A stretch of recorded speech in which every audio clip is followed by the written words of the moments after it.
பில்லிகுண்டுல தொடங்கணும். பில்லிகுண்டில் வந்து காவிரி ஆறு தமிழ்நாட்டில் உள்ள வர இடம் அது. அந்த பில்லிகுண்டுல இருந்து 4 கிலோமீட்டர் அப்ஸ்ட்ரீம் வந்து மேகதாது பகுதி. மேகதாதுனா it is a gorge. Kaveri ஆறு வந்து 2 மலைக்கு நடுவில் சின்ன ஒரு நேரோ ஓப்பனிங் இருக்கு, அது வரும் தண்ணி வருது. பில்லிகுண்டுல இருந்து, பில்லிகுண்டு கிருஷ்ணகிரி மாவட்டம் தமிழ்நாடு, 4 கிலோமீட்டர் அப்ஸ்ட்ரீம் மேகதாது. அந்த மேகதாதுல கர்நாடகா ஒரு டேம் கட்டி அந்த தண்ணியை அவங்க பயன்படுத்தணும்னு திட்டமிட்டு இருக்கிறாங்க. கர்நாடகாவில் மேகதாதுல டேம் கட்டிட்டாங்கன்னா நமக்கு குடிக்கிறது கூட தண்ணி கிடைக்காது. இப்போ சில பேர் நினைப்பீங்க, ஏன் என்ன டேம் தானே, தண்ணி தேக்கி வைக்கலாமே, ஏன் பயன்படுத்தலாமே, கடல்ல போற தண்ணியை நம்ம சேமிக்கலாமே, அதுல என்ன தப்பு? இதுல என்னன்னா, கர்நாடகாவுக்கும் தமிழ்நாடுக்கும் இந்த காவிரி பிரச்சனை it is more then 1000-year-old problem. 1000-year-old problem. 850 ஆண்டுகளுக்கு முன்பு இந்த போசல மன்னன் முதலாம் வர்மன் அவர் அப்போ அந்த காவிரியை தடுத்து ஒரு அணை கட்டிட்டார். அணைனா கல்லெல்லாம் கட்டி, அப்போ 2ஆம் ராஜராஜ சோழன் போய் அதை தகர்த்து, போர் எடுத்து தகர்த்து போயிட்டு அதை டிஸ்ட்ராய் பண்ணிட்டு திருப்பி வந்தார். அப்போதுலேருந்து பிரச்சனை. வெள்ளக்காரங்க மெட்ராஸ் பிரசிடென்சிக்கும் மைசூர் மகாராஜா மைசூர் சமஸ்தானத்துக்கும் ஏகப்பட்ட பிரச்சனை. இந்த காவிரி ஷேரிங் தான். 1805 இந்த பிரச்சனை. அப்புறம் 1892 ஒரு ஒப்பந்தம் போடுறாங்க, அது 2 பேரும் மதிக்கல. அப்புறம் 1911 பேச்சுவார்த்தை நடக்குது. 1924 ஒரு அக்ரிமெண்ட். இந்த அக்ரிமெண்ட் படி என்னன்னா, தமிழ்நாட்டுக்கு 75% தண்ணி தமிழ்நாட்டுக்கு வரணும், காவிரி தண்ணி. 23% வந்து மைசூர் சமஸ்தானத்துக்கு வரணும்.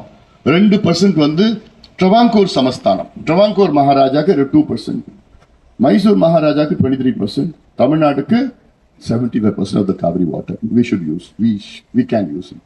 ஆனா அது இல்லாம அவங்க ஒரு டேம் கட்டிக்கலாம், நம்ம ஒரு டேம் கட்டிக்கலாம். அவங்க கேஆர்எஸ் டேம், நம்ம வந்து மேட்டூர் டேம். கேஆர்எஸ் டேமோட கொள்ளளவு 50 TMC, மேட்டூர் டேமோட கொள்ளளவு 93 TMC.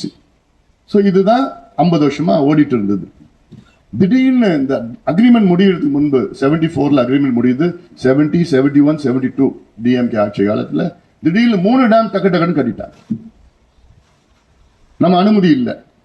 Usually interstate water distribution என்னன்னா, அப்பர் ரைபீரியன் ஸ்டேட் கர்நாடகாவில் என்ன கன்ஸ்ட்ரக்ஷன் இருந்தாலும் லோவர் ரைபீரியன் ஸ்டேட் தமிழ்நாடு, பாண்டிச்சேரி, கேரளாவோட அனுமதி இல்லாம கட்ட முடியாது.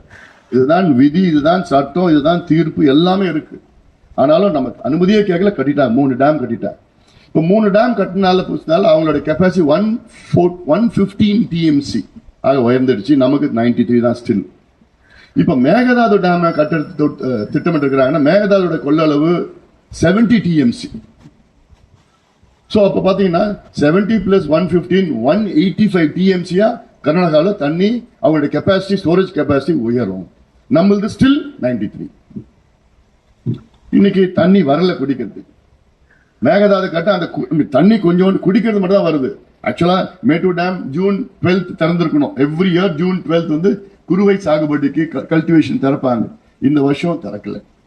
மேட்டூர் டேம்ல 93 TMC கெப்பாசிட்டியில 40 TMC தான் இருக்கு குடிக்கிறதுக்கு. இப்போ சென்னை, சேலம் தண்ணி குடிக்கிற தண்ணி, எடப்பாடி, ஓமலூர், தாரமங்கலம், சங்ககிரி போட குடிக்கிற தண்ணி தான் அதுல இருந்து டேம்ல இருந்து கொஞ்சம் விடுறாங்க.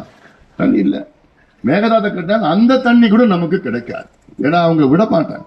DK சிவகுமார் கர்நாடகா முதலமைச்சர் சொல்றாரு, இது வந்து ட்ரிங்கிங் வாட்டர் ஸ்கீம். ஒரு பொய்ய சொல்றாரு. அவங்க பெங்களூருடைய குடிநீர் திட்டம் சொல்றாரு. பெங்களூர் குடிநீர் திட்டத்துக்கு பழைய அக்ரிமெண்ட் 2018 காவிரி அக்ரிமெண்ட் வந்து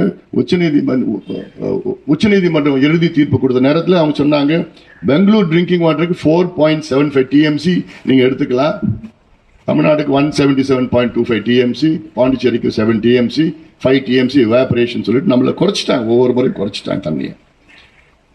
அப்ப ஏற்கனவே 5 TMC காவிரியிலிருந்து எடுத்துட்டு தான் இருக்கிறாங்க. 5 இன்னொரு தேவைப்படுது, இன்னொரு 5 TMC தேவைப்படும். இன்னும் 5 TMCக்காக எதுக்கு நீங்க 70 TMC டேம கட்டுறீங்க? தேவை 5 TMC, கட்டுறது 70 TMC. உங்களுக்கு 5 TMC தான் வேணும்னா இப்ப நீங்க எடுக்கிறீங்களா KRS டேம்ல இருந்து சோர்ஸ், அதுல இருந்து இன்னொரு 5 TMC எடுத்துட்டு போங்க. ஒரு பைசா செலவு இல்லை உங்களுக்கு. You are taking 5 TMC, take another 5 TMC from the same source. யாரும் ஒன்று ப்ரிவென்ட் பண்ணல உங்களுக்கு. பெங்களூர் குடிநீருக்கு வேணா எடுத்துட்டு போங்க. But why do you need to build a new dam which has got a 70 TMC capacity? If built, this will be the biggest dam across Kaveri in Karnataka. And we will never get any water.